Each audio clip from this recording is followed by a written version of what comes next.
Salut à tous et salut à tutti, salut à tout le monde. Allez, ce matin on va faire l'analyse du Nasdaq, du pétrole et du gold. Mais avant ça, un état sur mes comptes. Je vais encaisser de l'argent, je vais vous parler de mes comptes et puis je vais vous parler aussi de la nouveauté ETP. Attention, c'est parti. Allons-y. On n'a pas trop le temps ce matin, il faut aller vite. Allez. L'état de mes... Alors déjà, l'état de mes comptes. Moi, j'ai 4 comptes sur ProfitTrade, vous le savez. Du coup, allez, premier compte. Alors, ce compte-là, alors ça, c'est le gros compte qui n'existe plus. Je vous rappelle, c'est le compte sans consistance. Bon, il est monté à 9000. Il est en attente de payout. Ça devrait arriver. Et puis, voilà. Donc, celui-là, il est pas mal. Je vais le garder, je pense, assez longtemps. Allez, deuxième compte. Ce deuxième compte, regardez, il est à 5400. J'ai déjà retiré une fois. J'ai déjà retiré une fois sur ce compte. Et là, il me manque vraiment pas beaucoup. Alors, vous voyez que la target, elle est marquée là, à chaque fois. Il faut que j'arrive à la target, donc j'ai plus que 200, alors ça, en sachant que j'ai un trade en cours que je vais vous montrer qui est à 113 $. Donc il me manque 200 balles pour aller sur ma target et demander le paiement. Alors pour savoir combien on a de jours, alors regardez, j'ai fait un retrait après 1, 2, 3 jours, alors il faut aller dans Request Payout et là il me marque que j'ai 5 jours sur 7, encore 2 jours. Bon ouais, voilà, je vais trader encore 2 jours. Deuxième compte, troisième compte plutôt. Celui-là, alors celui-là, ça a été, il a failli passer à la trappe celui-là, mais regardez ce qui s'est passé. Daily stop loss, on remonte, daily stop loss, on remonte, et là c'est la remontada. On dirait que j'ai cassé la ligne de coup et que je vais droit vers le trait vert. L'objectif, c'est d'aller vers ce trait vert et de le toucher. Donc, je suis plus qu'à un petit objectif. Voilà, donc ça devrait arriver. Alors là, pour le coup, j'ai des jours, ouais, j'ai 9 jours de trading. Bon, il suffit que je fasse un jour ou deux et puis j'arrive au trait. Bon ben voilà, c'est dans la semaine, à mon avis ça va le faire. Et l'autre compte, ah ben voilà, regardez, celui-là il est pas mal, regardez. J'ai déjà retiré sur ce compte et là il est arrivé. Alors j'avais fait, juste après avoir retiré, j'ai fait un ou deux daily stop loss et puis ça a été la remontada complète. Je suis à 1 jour, 2 jours, 3 jours, 4 jours. Et là, j'ai un trade en cours, 5e jour, 6, 7. Donc, je devrais être à 7 jours de trading. Et là, j'ai largement dépassé. Je suis à 7 jours sur 7. Voilà. Donc, du coup, aujourd'hui, je peux demander de l'argent. Ben oui, je vais commencer par ça, les gars. Les filles, allez, request payout 2300. Request payout, gling gling gling. On y va pour bien commencer la semaine. Il se met en payout under review. Celui-là, je ne pourrai pas le trader de la semaine. Mais je m'en fous parce que dans une semaine, j'ai 2300. Vous comprenez? En fait, je vous montre ça parce que c'est vraiment le défaut de certains d'avoir un encaissement, de se dire ouais, mais bon, je peux demander mon paiement jeudi et puis donc jusqu'à jeudi je vais trader. Pourquoi vous faites ça en fait? Pourquoi vous faites ça? Vous pouvez demander le paiement et geler votre compte. Au moins c'est fait. Qui gagne 2300 par semaine? Qui? Bon voilà, donc gelez votre compte et demandez de l'argent dès que vous le pouvez. Et du coup, j'ai demandé 2300, mais la semaine dernière, j'avais un paiement en cours et je vais demander 2300 là, qui arrive sur mon compte. Ah, c'est de la folie! C'est de la folie. Alors, j'en suis à 10 000 d'encaissement Et là, on est bien parti encore pour ce mois qui vient de commencer. Donc, je vais encaisser celui-là. Alors, comment on fait? Withdraw. Withdraw. Allez, mon petit. Voilà, le withdraw. Je marque 2300 $. Ce qui nous fait en euros 2129 €. Ils se prennent 10 $ au passage. Je confirme. Je mets mon code de sécurité. Et bim bam boum. Process.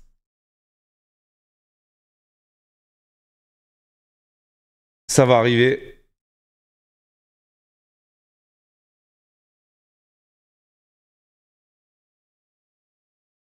Et voilà, succès, 2300 qui sont arrivés sur mon compte. Et voilà, l'état de mes comptes. Alors, juste, la nouveauté de cette semaine, je vous ferai une vidéo rien que pour ça. C'est quand vous allez dans votre dashboard, que vous allez sur Desktop Platform à gauche. Vous avez ETP Trade Copier que vous pouvez acheter via ProfitTrade. Et à ce moment-là, vous avez, donc c'est 20 $ par mois, mais c'est pas un prélèvement automatique, c'est vous qui devez l'enclencher tous les débuts de mois, en fait. Et vous avez un copieur où vous pouvez, tenez-vous bien, trader sur NinjaTrader, par exemple, sur un de vos comptes Apex ou Bullnox ou tout ce que vous voulez, et copier sur ProfitTrade. Et du coup, l'intérêt, c'est quoi? C'est d'avoir NinjaTrader et de trader sur ProfitTrade avec votre plateforme favorite. Voilà. Et du coup, moi, ce que j'ai fait, je l'ai pris et je vais vous faire une vidéo sur ça spécialement. Vous voyez, et après, si j'appuie sur ça, donc j'ai tous mes codes et tout ça qui apparaissent. Voilà, ETP Trade Copier, c'est la nouveauté. Vous pouvez trader sur n'importe quelle plateforme. Et puis, et surtout, vous pouvez copier toutes vos propres firmes. C'est-à-dire que ça soit, j'allais dire Fast Track Trading. Ah non, non, ils sont plus là. Apex, Bullnox, Topstep, Blue Sky et ProfitTrade, bien sûr. Vous en prenez un compte maître, que ça soit une éval. Vous pouvez prendre une éval sur NinjaTrader et copier vos PA Apex, vos PA ProfitTrade, etc. Voilà. Alors ça a été testé, apparemment ça marche bien. Attention, je vous ferai des recommandations d'usage parce que c'est quand même un logiciel, il peut bugger, il va falloir quand même contrôler en même temps que vous tradez, il va falloir contrôler ce que vous faites. Ok. Voilà. Bueno. Eh ben, ah oui, j'ai rajouté un bandeau parce qu'on m'a dit, mais pourquoi tu dis pas que... Ben oui, ben, je vous fais des analyses, mais je vous le dis pas. Mais en gros, les formations... On n'est pas beaucoup en France à être éligible et reconnu par l'État. C'est une formation reconnue par l'État. Et oui, les gars, les filles. Et donc, vous pouvez utiliser votre CPF pour financer jusqu'à 100% de la formation. Tout dépend de ce que vous avez sur votre CPF et les droits que vous avez. C'est une formation 100% en ligne, mais 100% en live. En live, et même pour ceux qui travaillent, j'ai un système de replay où vous pouvez suivre comme des cours du soir et puis après me faire corriger vos trades sur le Discord, sur une session privée de Discord. Voilà. Allez, on va faire des analyses maintenant. J'ai un trade en cours, je vais vous le montrer. D'ailleurs, je vais vous l'afficher là. Je suis déjà à 245. Regardez le Nasdaq comme il est beau. Je vais même descendre mon stop ici. Voilà, comme ça je ne le surveille pas trop.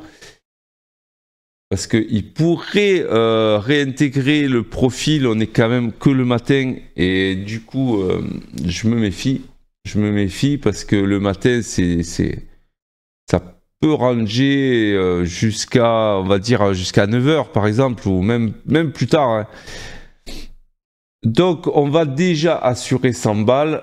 Comme ça, je peux vous faire l'analyse tranquillement. Pour moi, regardez, hier, ce qu'il fallait faire, alors de mon téléphone et de chez Mickey, j'ai pu prendre la vente et faire 3 belles journées sur mes comptes.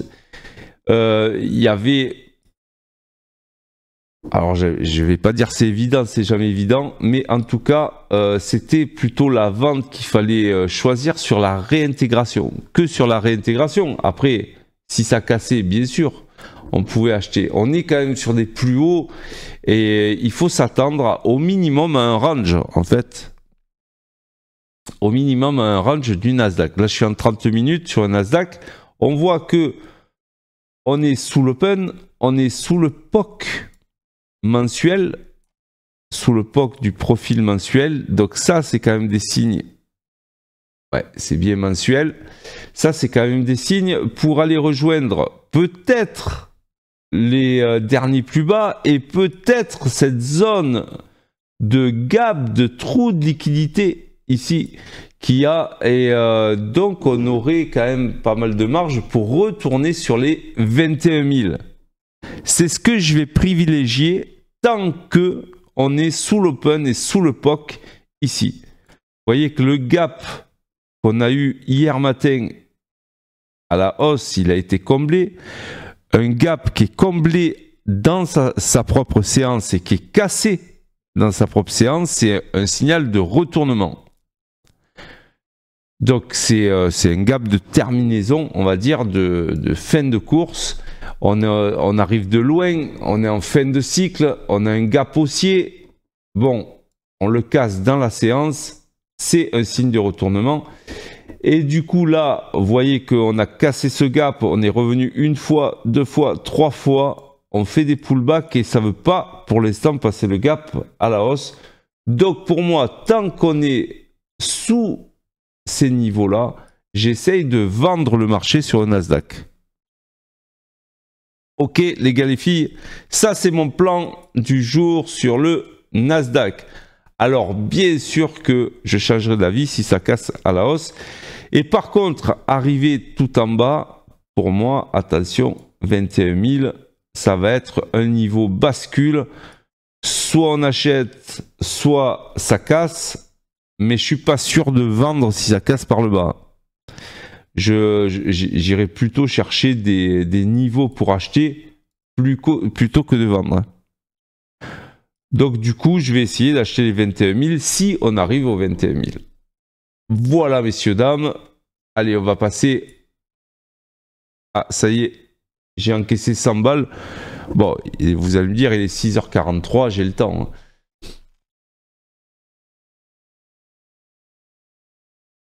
Allez, Comex, le gold. On va faire le petit Goldie.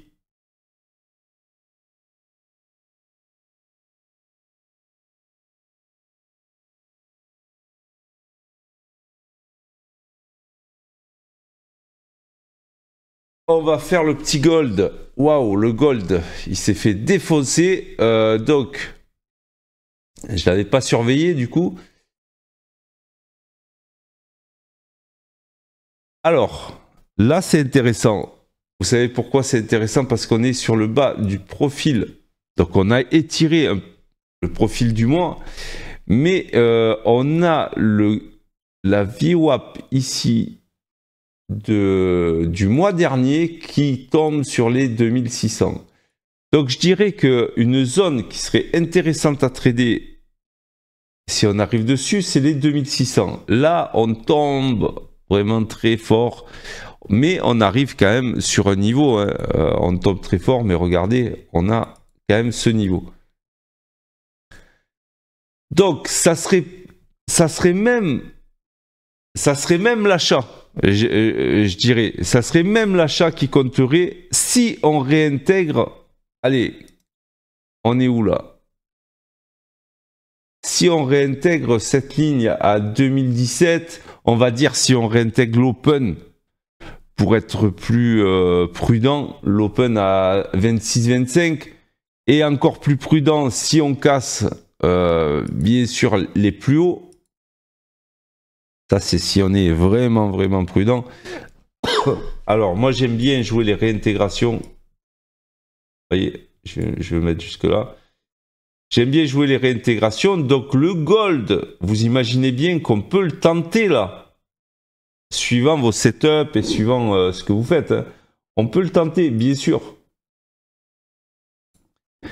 À l'achat. Maintenant, c'est vrai que je vais pas me précipiter quand même sur le gold. On a fait 3 grosses impulsions. Cette impulsion baissière, elle est peut-être pas terminée. On a un niveau qui est logique ici. Alors si j'arrive à le mettre. Ici, sur les 2600. Donc sur les 2600, là c'est sûr, j'ai serré un achat. Donc je vais mettre d'ailleurs une alerte sur les 2600. Enable alert. Et puis on voit aussi qu'on a des trous de liquidité à combler. Par exemple ici, vous voyez, tac. Il y a des belles zones. Il y a des belles zones. Il y a... Là aussi... faut dire quand même quelque chose, c'est qu'on réintègre le profil du mois dernier. Donc, quand on réintègre le profil du mois dernier, évidemment qu'on a envie de viser, par exemple, le POC du mois dernier, qui est à 25,25, qui est très loin. Voilà, donc le gold chute, le Nasdaq plutôt baissier. On va aller voir le pétrole maintenant. Le pétrole, Nimex, pétrole.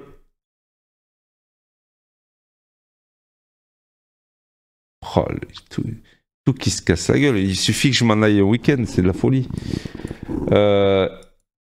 Alors.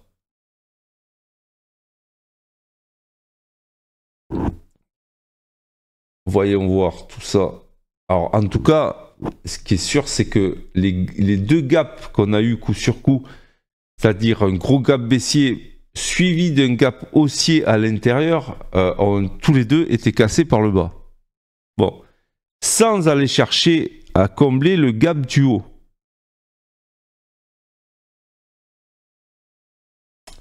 Moi, je dis ça, je dis rien. Alors, le premier niveau qu'on a, il est là. Donc je vais marquer, donc c'est le niveau de value area basse du mois en cours, mais par contre on est à l'intérieur du profil du mois dernier. On pourrait très bien, et voyez que ces zones là, la zone de VWAP du mois dernier, on est dessus, on est un peu en dessous, et on a aussi le POC du mois dernier. Ça c'est des niveaux fixes, donc je vais les marquer. Voilà. Donc à partir de là, moi je cherche que des achats parce qu'on arrive sur des niveaux. Hein. Je cherche que des achats. Où est-ce que ça va se retourner? J'en sais rien. Le plus prudent, ce serait d'attendre de casser l'open à 68,15 ou alors d'avoir un excès sur les bas vers les 67. Mais en tout cas, ouais, j'attendrai plutôt sur le pétrole une accélération baissière suivie d'une grosse accélération haussière. Ça serait plutôt mon plan. Alors, bien sûr que ça a laissé plein de trous de liquidité derrière lui. Vu les grosses impulsions qu'il y a, je m'attends à une grosse remontada. Bon, le seul truc, c'est qu'avec le pétrole, le gold, tout ça, il y a toujours des retests et des excès qui n'en finissent plus. Donc, il faut avoir une vraie technique pour les retournements. Ce qu'on a, nous, des vraies confirmations, des confirmations en tout cas qui nous conviennent. Donc il va falloir patienter un petit peu pour le pétrole, mais il y a énormément de potentiel, comme sur le gold, il y a énormément de potentiel. Je pense qu'il va falloir un poil patienter, mais ça va peut-être arriver dans la journée. Donc voilà, je serai plutôt à l'achat sur le gold, le pétrole. Pour l'instant, je suis à la vente sur le Nasdaq. J'ai repris un trade, mais je suis à la vente sur le Nasdaq. J'attends qu'il touche des niveaux, pareil, mais ça sera le même scénario que le gold et le pétrole. Pour racheter. Voilà, j'en ai terminé avec les news et les analyses et tout ça. Je vous retrouve demain. Je retrouve les coachés et les abonnés à 8 h. Dans 1 heure, le temps de faire le montage et de vous l'envoyer. Je vous dis à demain, soyez prudents et surtout, mettez des stops. Ciao, ciao.